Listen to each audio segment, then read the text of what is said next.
Insyaallah kita yang hadir berkesempatan yang mulai ini termasuk sederetan umat yang senantiasa mendapatkan syafatul uzma yang berakhir nanti. Amin ya Allah ya rabbal alamin.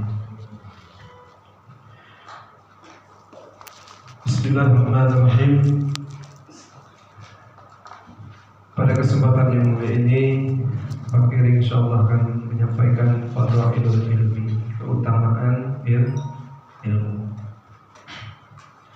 Karena seorang muslim tidaklah cukup hanya dengan menyatakan keislamannya saja tanpa berusaha memahami Islam dan mengamalkannya. Pernyataan harus dibuktikan dengan melaksanakan konsekuensi daripada Islam itu sendiri. Ketika kita mengaku bahwa kita beragama Islam, maka keislaman kita itu harus diaplikasikan dalam kehidupan sehari-hari dengan ilmu. Rasulullah SAW bersabda, yang mana hadis ini sudah tidak asing lagi, talabul ilmi fardhatun 'ala kulli muslim. Menuntut ilmu itu diwajibkan bagi seluruh muslim yang mengaku beragama Islam. Dan di sini wajibnya wajib ain, perorangan, bukan kifayah. Berbeda dengan mensalatkan jenazah. Biarpun kita tidak ikutan, kalau ada segolongan yang lain melaksanakannya, kita tidak berdosa. Tapi kalau namanya fardu ain, itu tidak bisa digantikan dengan yang lainnya. Mesti kita sendiri yang melaksanakannya. Karena yang namanya fardu ain itu, yang namanya wajib itu, definisinya adalah ma yusabu ala fa'ali wa yu'aqabu ala tarki. Ketika kita kerjakan maka mendapatkan suatu pahala, dan apabila kita tinggalkan maka akan mendapatkan azab atau dosa. Jadi selagi kita tidak mau menuntut ilmu, sepanjang itu pula kita berdosa. Maka insyaallah kita mulai pada malam hari ini. Kita bismillahirrahmanirrahim. Ke depan kita sedikit-sedikit mempelajari ilmu Allah Subhanahu wa taala melalui para guru. Kemudian dalam sabda yang lain Rasulullah SAW bersabda, "Man salaka tariqan yaltamithu bi ilman sahalallahu bi tariqan ila jannah."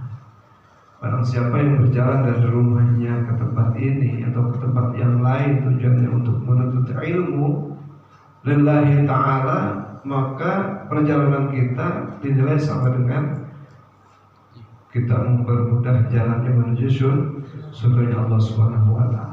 Jadi langkah kita itu tanpa kita sadari bernilai pahala. Jadi semakin jauh kita melangkah, maka semakin banyak pahala yang kita dapat. Maka jangan menganggap remeh. Bismillah, meluruskan niat yang baik dari rumah, kemudian berjalan. Insya Allah setiap langkah kaki kita dari rumah menuju ke tempat pengajian dinilai sebagai mempermudah jalan ke surga Allah Subhanahu wa taala. Dan apabila kita ditakdirkan di perjalanan dicabut oleh Allah Subhanahu wa taala, maka tergolong mati syahid.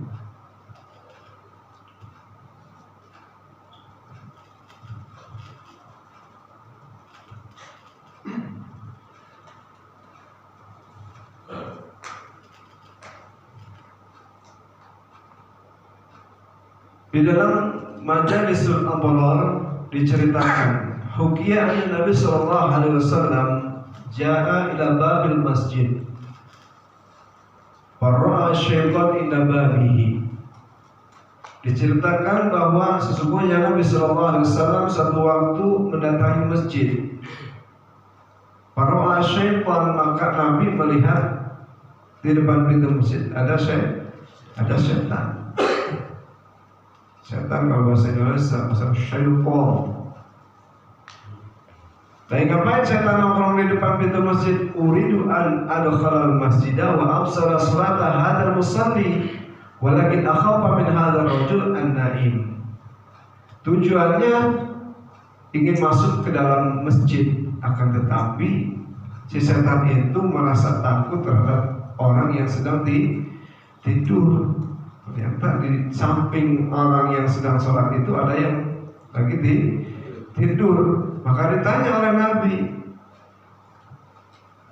kalau sallallahu alaihi wasallam, ya iblis, lima lam takhaf minal musalli wa huwa fil ibadah wal munajah ma rabbih wa takhafu minan na'im wa huwa fil ghaflah. Nabi bertanya kepada iblis, ya iblis, kenapa engkau lebih takut kepada orang? Kenapa engkau tidak takut kepada orang yang sedang sholat sedangkan dia sedang beribadah dan bermunajat kepada Allah?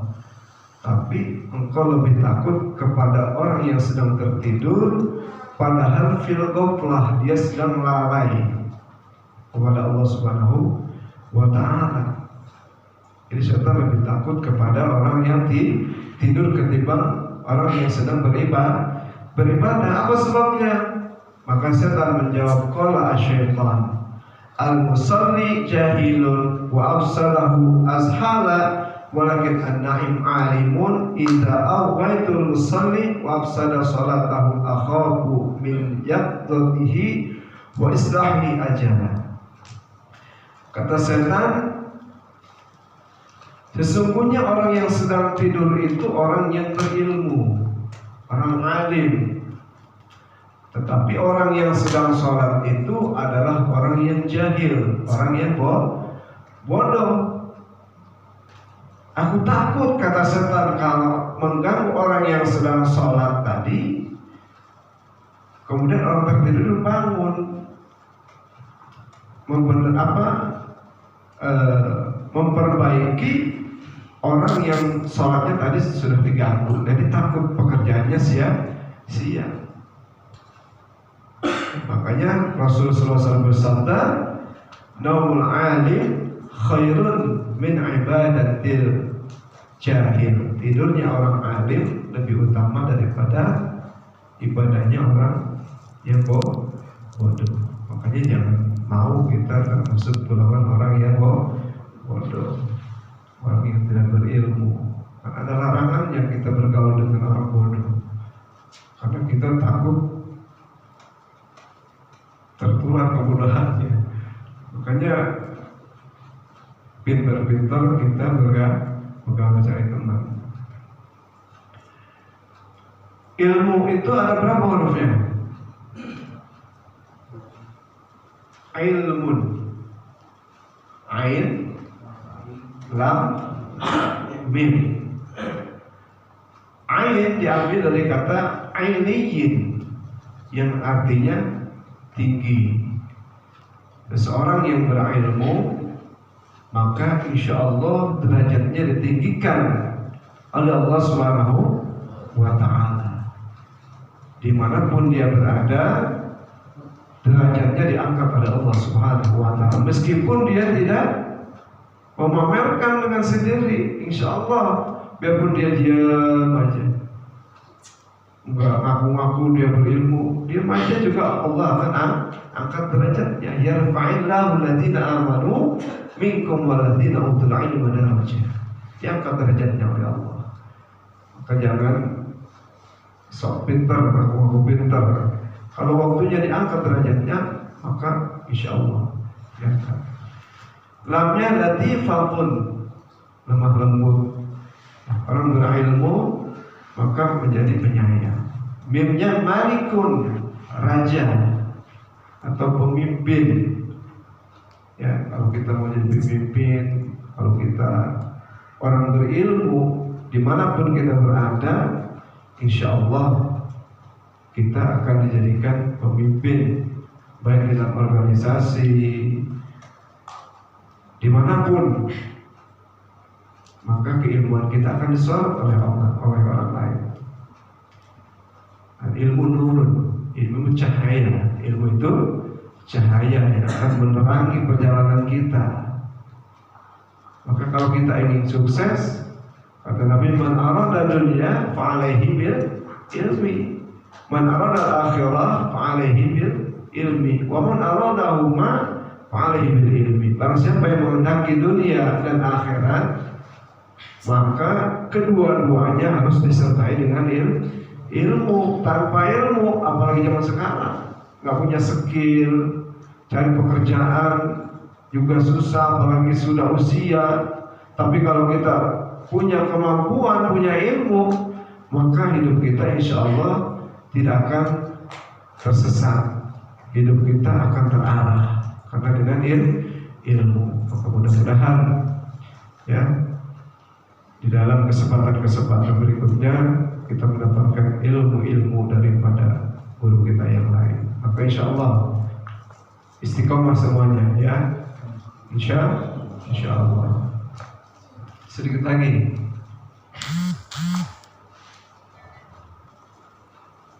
Di dalam syair Arab mengatakan faqulu man bi ghairi ilmin ya'malu amalun mardudatun la tuqalu.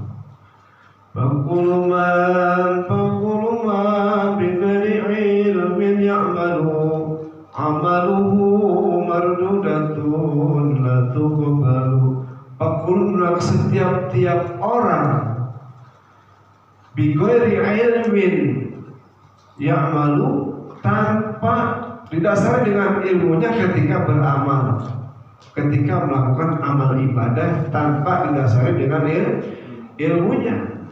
Sholat ikut-ikutan aja, sholat jenazah yang mayatnya baru berojol, Allah maghfir lahu bacanya, Allah maghfir lahu warhamhu.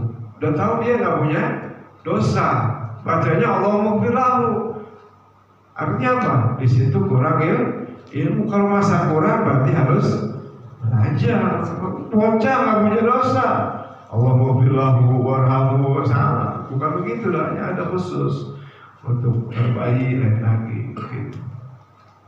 Maka sesuatu amal ibadah tanpa didasari dengan ilmunya mardudatun la tuqbal. Amalan kita ditolak, tidak diterima oleh Allah Subhanahu wa taala. Maka sesuatu amal kalau ingin diterima oleh Allah Subhanahu wa taala, maka harus dilengkapi dengan ilmu. Cara wudu yang baik bagaimana, mandi wajib bagaimana, agama tuh. Mandi wajibnya tahu benar tahu belum tuh. Ya, dari dasar dulu belajar akhlak kepada orang tua, kepada teman dan lain sebagainya, itu insya Allah nanti kita belajar. Mudah-mudahan yang sedikit ini ada manfaatnya ya, karena baru opening pembukaan. Mudah-mudahan sedikit ini ada manfaatnya, dan kita tutup dengan doa kafaratul majlis. Subhanallahumma wa bihamdika asyhadu an la ilaha illa anta astaghfiruka wa atubu ilaik. Assalamualaikum warahmatullahi wabarakatuh.